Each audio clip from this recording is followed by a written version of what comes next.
اہل تقوی کی صورت بنا لیجئے، اہل تقوی کی صورت بنا لیجئے، نور سنت سے چہرہ سجا لیجئے، اہل تقوی کی صورت بنا لیجئے۔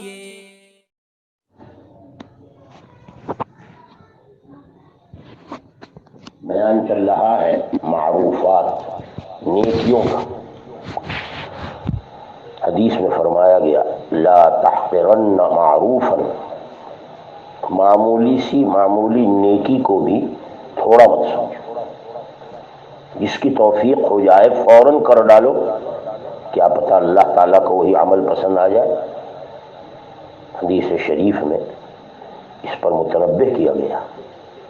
اللہ تعالیٰ کے ہاں جتنے نیک اعمال ہیں، چاہے مرتبے میں، قدر و قیمت میں، اونچے نیچے، چھوٹے بڑے، سب طرح کے ہوں، مگر قبولیت کے لیے نہ چھوٹا ہونا شرط ہے نہ بڑا۔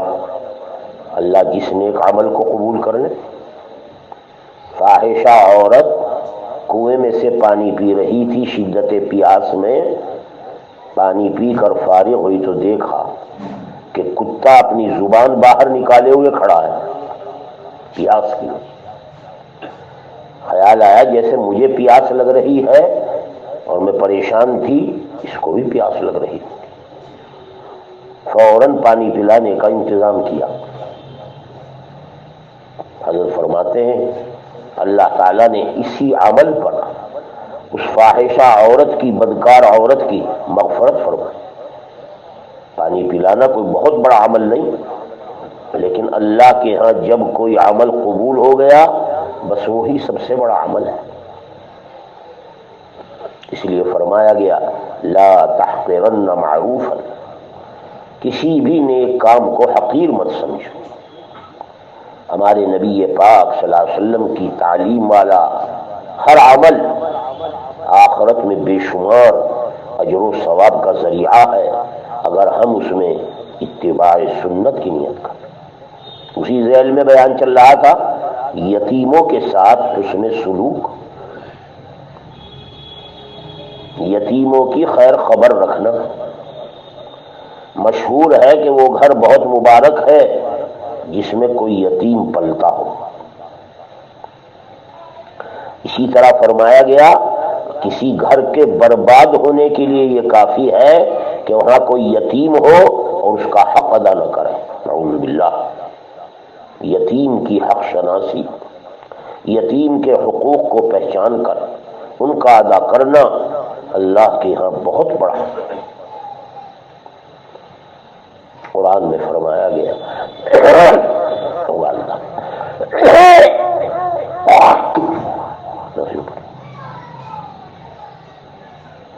ان الذین یاکلون اموال الیتامی ظلما انما یاکلون فی بطونہم نارا، اس قدر ڈرایا گیا۔ دیکھو یتیموں کا مال ناحق مت کھایا کرو، جو شخص یتیم کا مال ناحق کھائے گا وہ اپنے پیٹ میں جہنم کے انگارے بھر رہا ہے۔ حدیث شریف میں ہے کہ ایک آدمی نے حضرت سے سوال کیا کہ میرے پاس ایک یتیم بچہ رہتا ہے، کیا میں کسی موقع پر، کسی بات پر اس کو ڈانٹ ڈپٹ مار پیٹ کر سکتا ہوں؟ فرمایا جس قسم کی باتوں پر تم اپنے بیٹے کے لیے ڈانٹ ڈپٹ کر سکتے اور پیٹ سکتے ہو، اسی کی اجازت یتیم کے لیے، یعنی تربیت کے لیے مارنا، بچے کو انسانیت سکھانے کے لیے ڈانٹ ڈپٹ کرنا کوئی حرج نہیں، مگر فرمایا مار شدید نہ ہو۔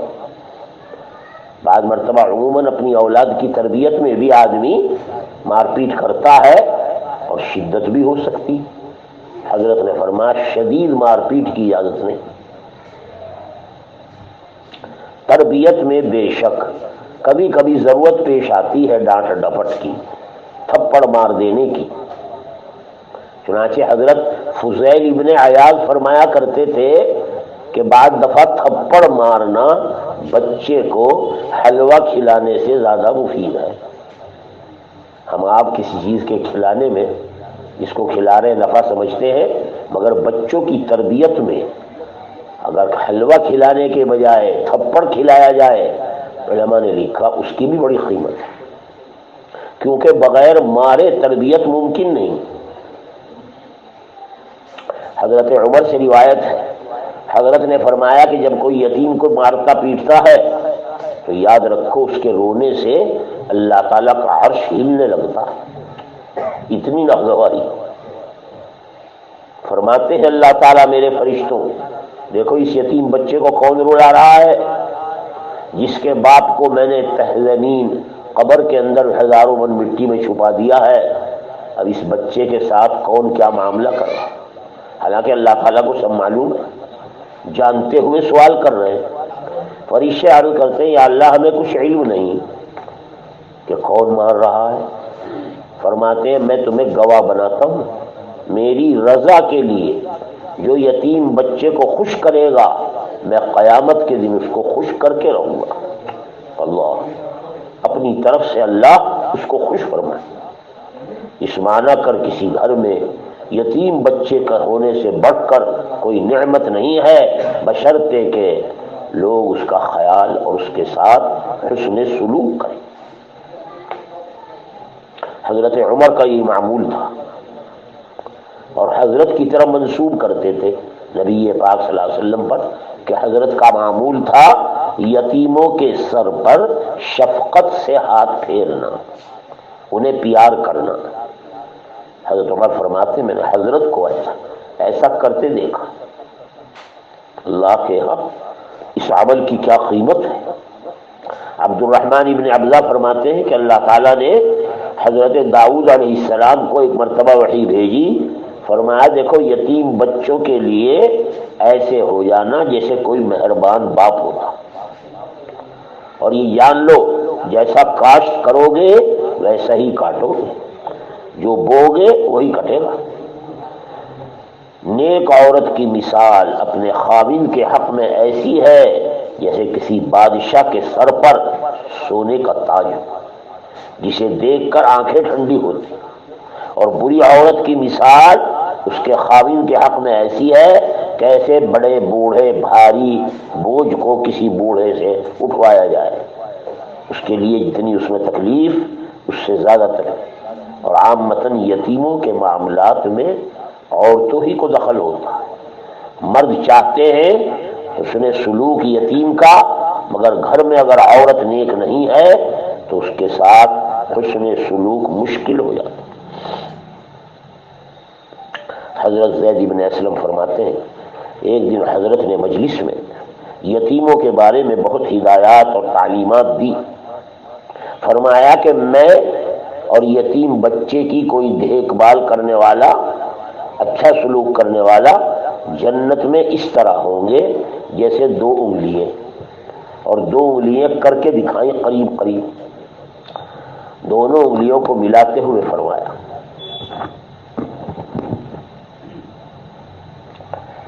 حضرت داؤد علیہ السلام کے بارے میں بھی آتا ہے کہ انہوں نے ایک مرتبہ اللہ تعالیٰ کی بارگاہ میں درخواست کی، پوچھا یا اللہ اس شخص کی جزا کیا ہے جو کسی یتیم بچے اور بیوہ عورت کا محض آپ کو راضی کرنے کے لیے سہارا بن جائے؟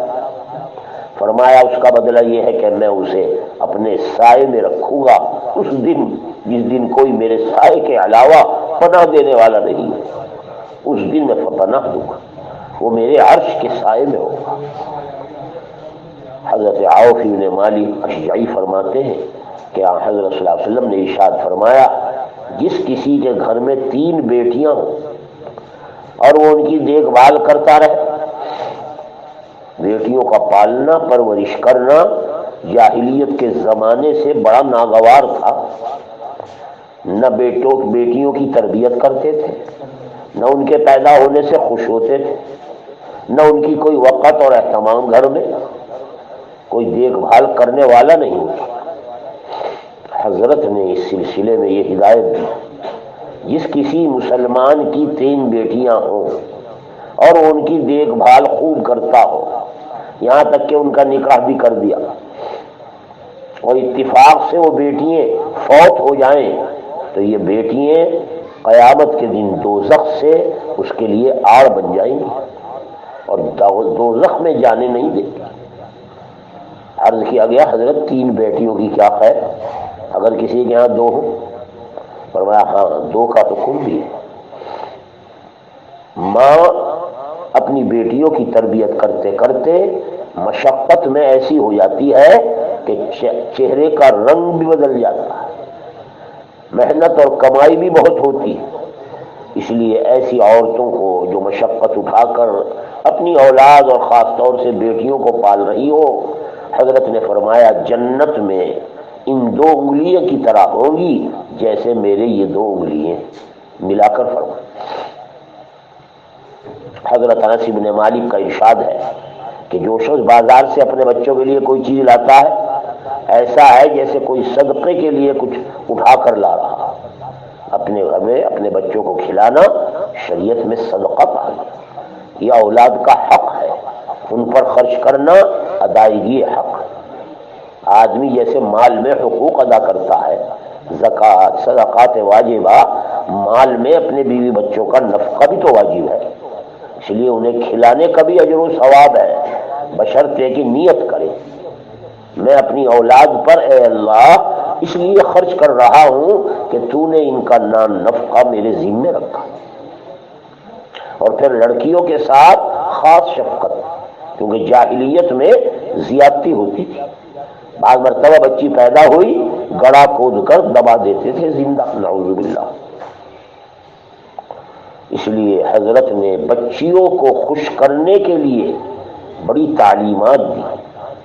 فرمایا جو شخص بچیوں کو خوش کرے گا اللہ تعالیٰ اسے غم کے دن قیامت میں خوش کر کے رہے گا۔ یہ تعلیمات ہیں، یہ ہدایات ہیں نبی کی، اس کے اختیار کرنے پر آدمی کا گھر اور معاشرہ جنت کا گھر بن جاتا ہے۔ معاشرہ ایسا کہ ہر ایک دوسرے سے خوشگوار اور ہر ایک دوسرے کے حق ادا کرنے میں آگے آگے، تو یہ معاشرہ اللہ اور اس کے رسول کے ہاں یوں سمجھو ایسا جیسے جنت کا معاشرہ۔ گناہوں کے بارے میں بھی نبی پاک صلی اللہ علیہ وسلم نے امت کو بہت متوجہ فرمایا اور کبائر گنوا گنوا کر بتائے۔ حضرت بعض مرتبہ مجلس میں بیٹھ کر فرمایا کرتے تھے یاد رکھو بڑے بڑے گناہ یہ ہیں اور ان سے بچو۔ سب سے بڑا گناہ الشرک باللہ، اللہ کے ساتھ کسی کو شریک عبادت ٹھہرانا، دنیا میں اس سے بڑا کوئی گناہ نہیں۔ اسی لیے اعلان کر دیا قرآن نے کہ اس گناہ کو اللہ کبھی معاف نہیں کرے گا، نعوذ باللہ، جب تک توبہ نہ کرے، یعنی ایمان نہ لے۔ اسی طریقے سے زنا کاری اور بدکاری جو اہل عرب میں حضرت کے آنے سے پہلے ایسا معمول تھا جیسے صبح شام کھانے پینے کا معمول، زنا کاری اور بدکاری معمولات یومیہ میں داخل تھی، اور بڑے فخر سے نعوذ باللہ زنا کا تذکرہ آپس میں کرتے تھے، اور اس سے پیدا ہونے والے بچے کے لیے باقاعدہ بچہ ہونے، بیٹا ہونے، اولاد ہونے کا دعویٰ کرتے تھے، نعوذ باللہ۔ اس لیے ہمارے آقا صلی اللہ علیہ وسلم نے ان گناہوں کی جب نفرت مٹھائی، ارشاد فرمایا زنا کے بچے کا کبھی نسب ثابت نہیں ہوگا۔ ولد زنا ہمیشہ ماں کی طرف منسوب ہوتا ہے مذہب اسلام میں، اور اس کے نسب کو ثابت کرنے سے منع کیا۔ حضرت ابو ہریرہ حضرت زید بن خالد سے نقل کرتے ہیں کہ حضرت کی خدمت میں 2 آدمی آئے اور اپنا جھگڑا مقدمہ لے کر آئے۔ ایک نے کہا یا رسول اللہ ہمارا فیصلہ اللہ کی کتاب کے مطابق کر دیجیے۔ دوسرا بولا، وہ بھی کچھ سمجھدار سا تھا، جی ہاں یا رسول اللہ ہم اسی لیے آئے ہیں، ہمارا فیصلہ آپ اللہ کی کتاب کے مطابق فرما دی اور مجھے اپنا مقدمہ بیان کرنے کی اجازت دے دی، میں آپ کے سامنے اپنا مقدمہ سنانا چاہتا ہوں۔ فرمایا کہو کیا کہنا چاہتا۔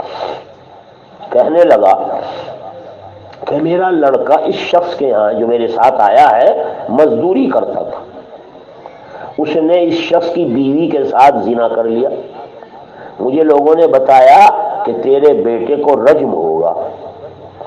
پتھر مار مار کر ہلاک کیا جائے۔ میں نے کہا بجائے اس کے 100 بکریاں لے لو اور ایک باندی دے دوں گا فدیے میں، میرے بچے کو بچا لو۔ میں نے علماء سے اس سلسلے میں پوچھنا شروع کیا تو ایک عالم تورات نے بتایا کہ تیرے بیٹے کو 100 کوڑے اور 1 سال کی جلا وطنی کی سزا ہوگی، ہاں بیوی پر رجم ہوگا، تیری بیوی پر رجم، اور زنا کرنے والے شخص کے لیے 100 کوڑے۔ نبی پاک صلی اللہ علیہ وسلم نے پوری بات سن کر فرمایا اس ذات کی قسم جس کے قبضے میں میری جان ہے، میں تمہارے درمیان اللہ کی کتاب کے مطابق فیصلہ کروں گا۔ یہ جو بکریاں دینے کو تو کہہ رہا ہے یا باندھی فدیے میں، یہ تو واپس، یہ نہیں لی جائے گی۔ ہاں تیرے بیٹے کو چونکہ اس کا نکاح نہیں ہوا صرف 100 کوڑے لگیں گے۔ یہ شریعت میں زنا کی سزا مقرر تھی، اور عورت چونکہ شادی شدہ ہے، تیرے سے اس کی شادی ہوئی ہوئی، شادی شدہ اگر زنا کرے اس کے لیے رجم ہے، حضرت نے اس کو رجم کہا۔ مذہب اسلام میں اس سے زیادہ کوئی سخت سزا نہیں ہو کہ آدمی کو کھڑا کر کے گڑھے میں پتھر مار مار کر ہلاک کیا جاتا ہے۔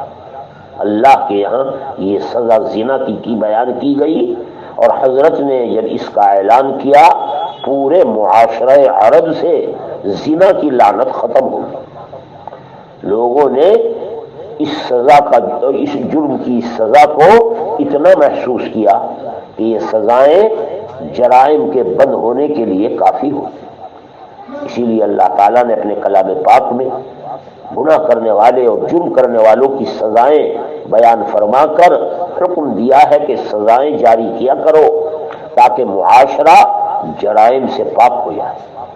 آج صبح سے شام تک ہر سیکنڈ اور منٹ پر دنیا میں کس قدر جرائم کا ارتکاب صرف اس وجہ سے کہ اللہ کے احکامات کو توڑ دیا گیا، سارا معاشرہ گناہوں سے بھرا۔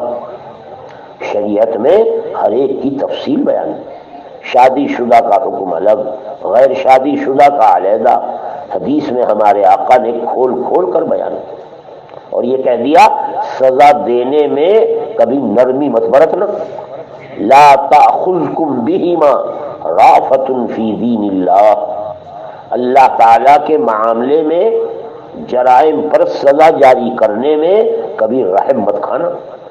شریعت نے جو سزا مجرم کی بتائی ہے وہ مجرم کو سزا دی جائے گی تو دنیا جرائم سے پاک ہو جائے گی۔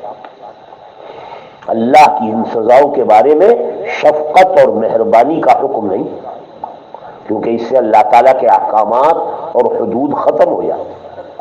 اسی لیے قرآن نے قید لگائی ان کنتم تؤمنون باللہ والیوم الآخر، اگر تمہیں حج جاری کرنی ہے اس کا اصل منشا ایمان باللہ اور ایمان بالیوم الآخر۔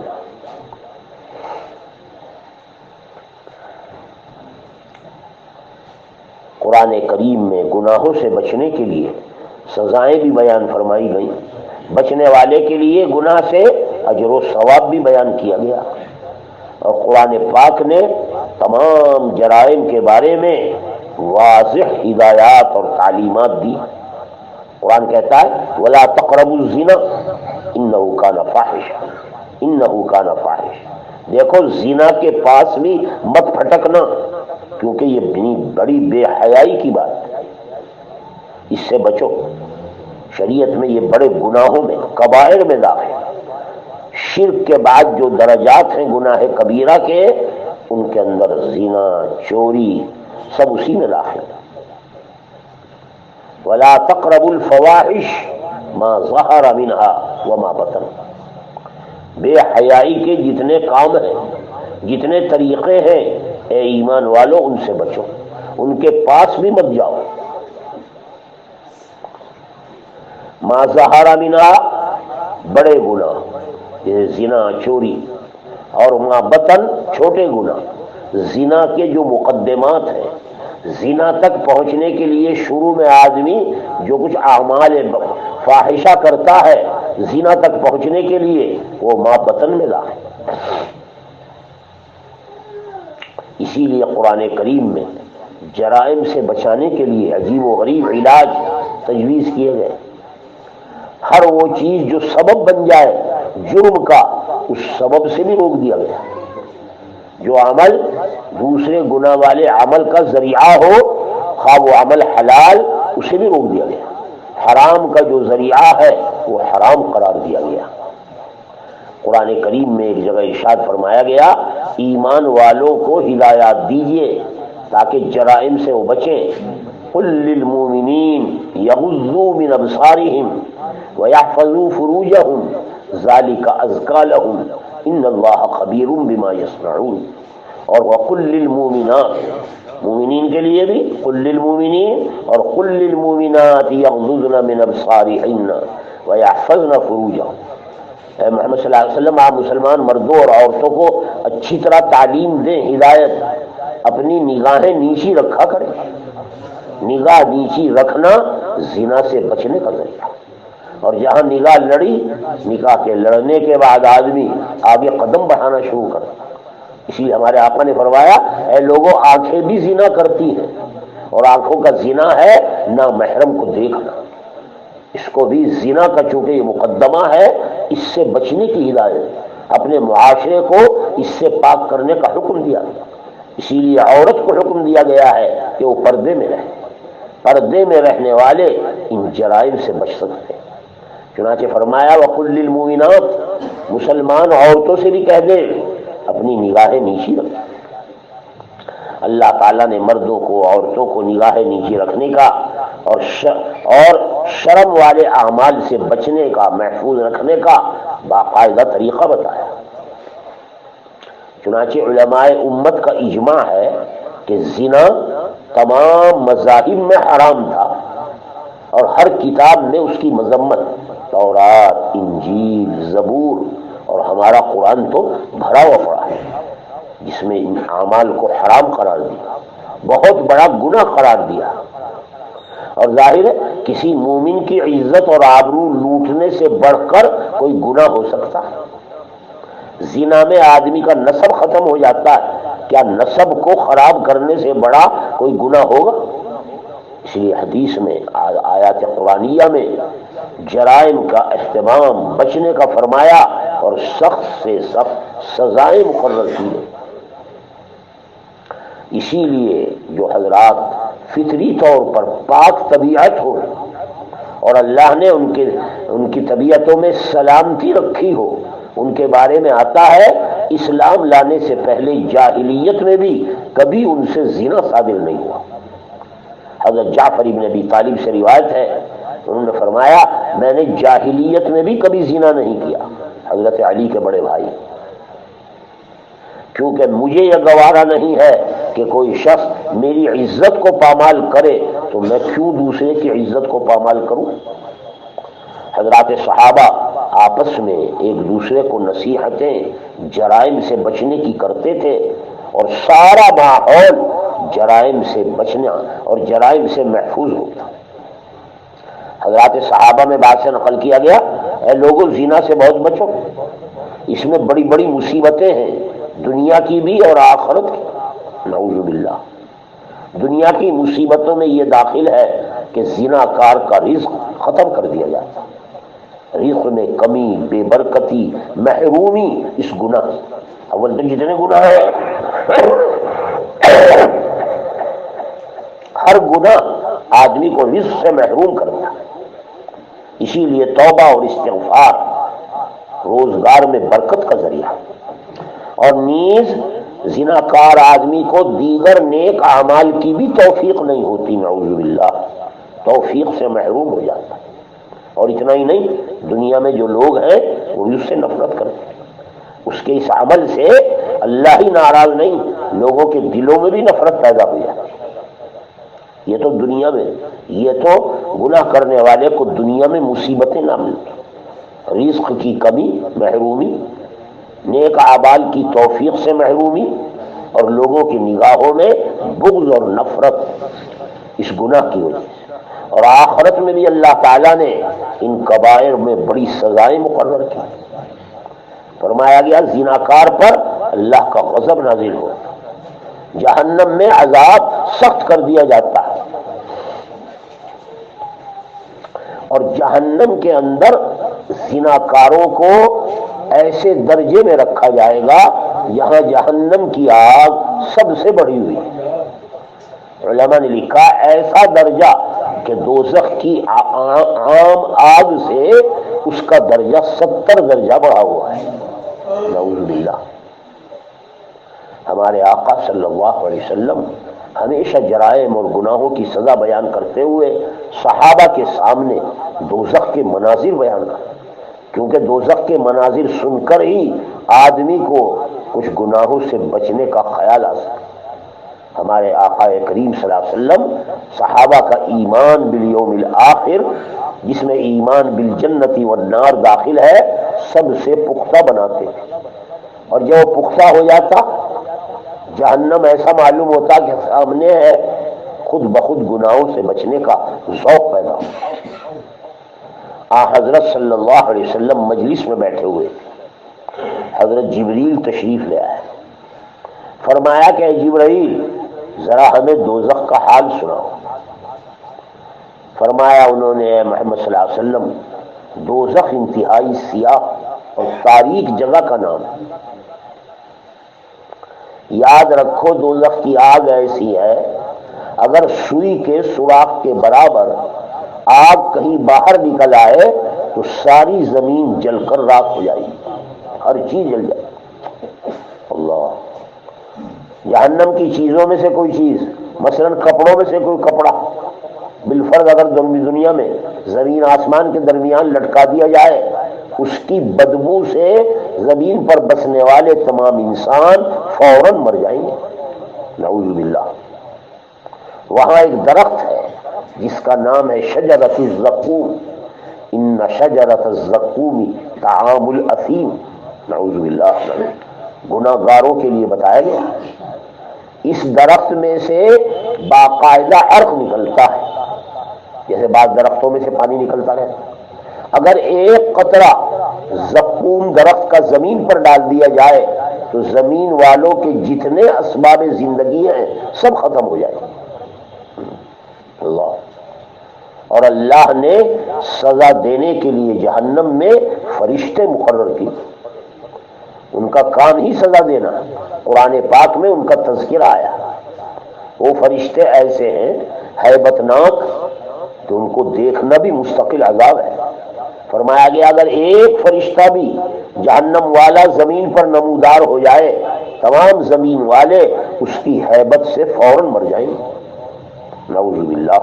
اور وہاں مدت العمر، اور عمر کی کوئی انتہا نہیں، ابد الآباد تک نعوذ باللہ جہنم میں انہی ملائکہ کے ساتھ رہنا ہو۔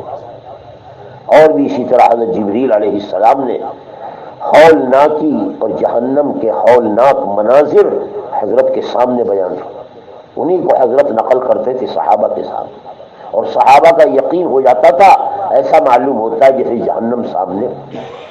فرمایا جہنم کی زنجیروں کا اگر ایک حلقہ لوہے کا کڑا زمین پر گرا دیا جائے تو وہ اسے زمین کو نیچے تک دھساتا چلا جائے گا اور کسی جگہ نہیں رکے گا۔ حضرت صلی اللہ علیہ وسلم نے فرمایا یہ سارا سن کر جبرائیل بس کافی ہے، کافی اور مت سناؤ جہنم کے ہولناک مناظر، اور یہ کہہ کر رونے لگے۔ روایت میں آتا ہے جبریل علیہ السلام بھی رونے لگے۔ حضرت نے فرمایا جبریل تم کیوں رو رہے ہو؟ فرمایا اللہ تعالیٰ کے ہاں، فرمایا جبریل تم کیوں رو رہے ہو؟ تمہارا تو اللہ تعالیٰ کے ہاں بہت بڑا مقام ہے۔ جبریل نے فرمایا یا رسول اللہ کچھ بھروسہ نہیں ہے کہ اللہ کے ہاں ہمارا یہ مقام رہے گا یا نہیں رہے گا۔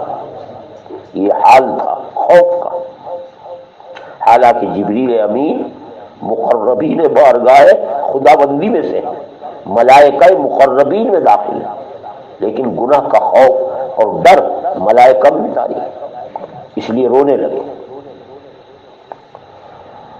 اسی لیے حضرات اکابر، ہمارے مشائخ، ہمارے بزرگوں نے نصیحتیں کرتے ہوئے ہر ایمان والے کو کہا ہے دیکھو اپنی زندگی اور صحت سے دھوکے میں نہ رہنا، دنیا ڈھلتی چھاؤں ہے اور آنے والا عذاب بہت طویل ہے۔ اس لیے لوگوں گناہوں سے بچتے رہو، اللہ کے غضب سے، اللہ کی ناراضگی سے، اس کے دردناک عذاب سے جتنا ہو سکے خیال کر کر کے دنیا میں گناہوں سے بچنے کی عادت ڈال۔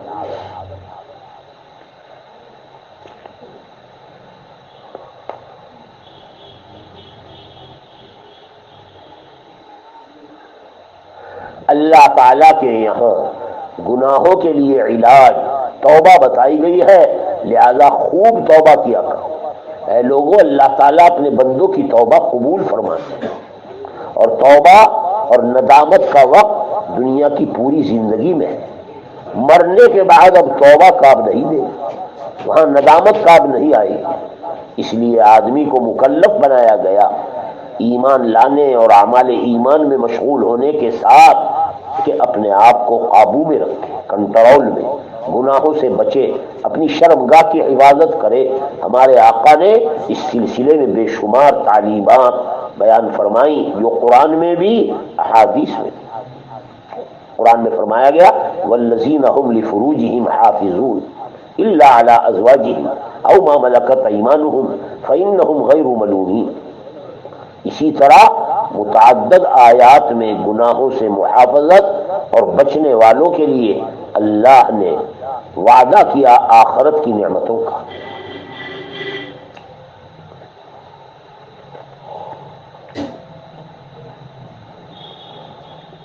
اسی طریقے سے جیسے زنا کاری گناہ کبائر میں ہمارے آقا بیان فرماتے تھے اپنی مجلسوں میں، اسی طرح جاہلیت کی جتنی رسمیں، جاہلیت کی جتنی بدعملیے ہیں، ایک ایک کو کر کے آپ نے دنیا سے ختم کیا۔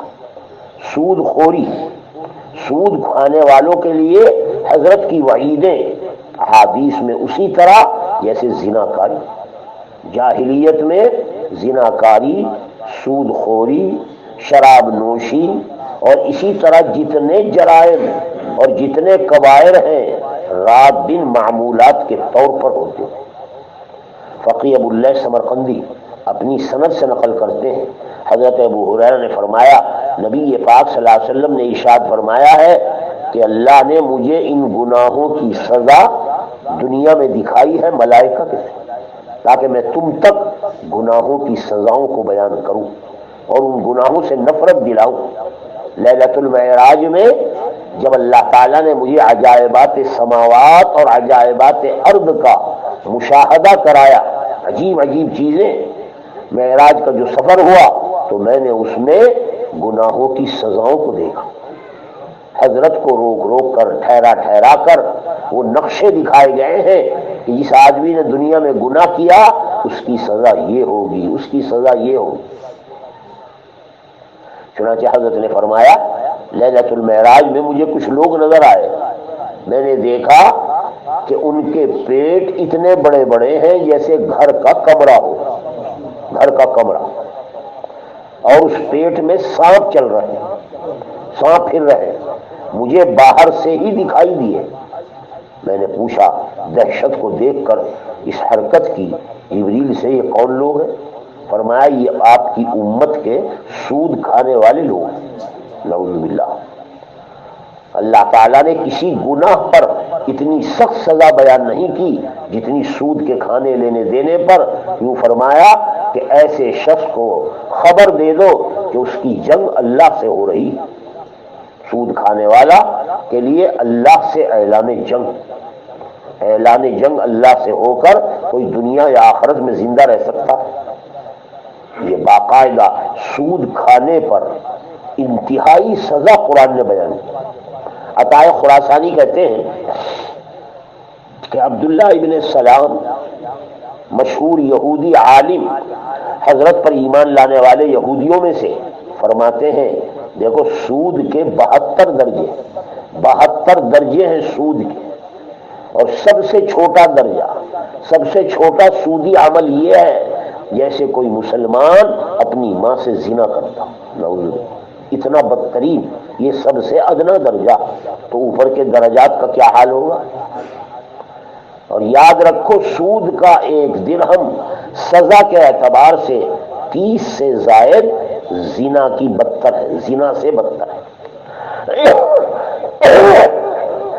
30 مرتبہ زنا کاری کا جو گناہ ہے، سود کے ایک درہم کا گناہ اس سے بڑھا ہوا ہے۔ فرمایا اللہ تعالیٰ قیامت کے دن ہر برے بھلے آدمی کو کھڑا ہونے کا حکم فرمائیں گے، سب لوگ کھڑے ہوں گے، اس وقت سود کھانے والے دیوانے اور پاگلوں کی طرح ہوں گے۔ جیسے کوئی پاگل کھڑا ہوتا ہے، جیسے ہی کھڑا ہوگا گرے گا، دائیں بائیں جھکے گا، یہی حال ہوگا سود خوروں کا، یعنی صحیح طور پر کھڑے نہیں ہو سکے۔ حضرت عمر رضی اللہ تعالیٰ عنہ فرماتے ہیں، دیکھو قرآن کی سب سے آخری آیت جو سب سے آخر میں اتری ہے وہ یہ ہے، وَاتَّقُوا يَوْمًا تُرْجَعُونَ فِيهِ إِلَى اللَّهِ ثُمَّ تُوَفَّىٰ كُلُّ نَفْسٍ مَّا كَسَبَتْ وَهُمْ لَا يُظْلَمُونَ۔ اس کے بعد حضرت کا وصال ہو گیا، قرآن کی کوئی آیت نازل نہیں ہوئی، اور یہ آیت سود خوری کی جو آیات ہیں انہی کے ساتھ ساتھ نازل ہوئی۔ یہاں قرآن نے سود کھانے سے منع کیا، بتانے کے لیے کہ دیکھو اللہ کی طرف لوٹ کر جانا ہے، اس کی سزا کا خیال اور دھیان آیت اخیر کی یہی ہے۔ حضرت علی فرماتے ہیں نبی پاک صلی اللہ علیہ وسلم نے سود کھانے والے کھلانے والے صرف اتنا ہی نہیں، سود سے ادنا تعلق رکھتا ہو کوئی آدمی، مثلا سودی معاملے پر گواہ، سودی معاملے کی رجسٹر میں لکھت پڑھا، صرف کہیں رجسٹر میں رنگ بھرنے کی ضرورت پیش آ جائے، یا اسی طریقے سے سودی چیز کا لانا لے جانا، سب پر لعنت بھیجی، اور فرمایا سود کے اندر جتنے لوگ شریک ہوں گے، کیسے ہی معمولی شرکت ہو، اللہ کے ہاں یہ ملعون ہے۔ حضرت عبداللہ ابن مسعود سے روایت ہے، حضرت نے فرمایا کہ بندہ حرام مال کما کر جو صدقہ کرتا ہے اس پر قطعاً کوئی ثواب نہیں، حرام مال سے کبھی صدقہ مت کرنا، بلکہ حرام مال کا صدقہ دوزخ کا توشہ ہے، ہر آدمی اس کا خیال رکھے۔ حضرت ابو رافع فرماتے ہیں میں نے چاندی کی ایک پازیب حضرت ابو بکر صدیق کے ہاتھ فروخت کی، چاندی کا زیور،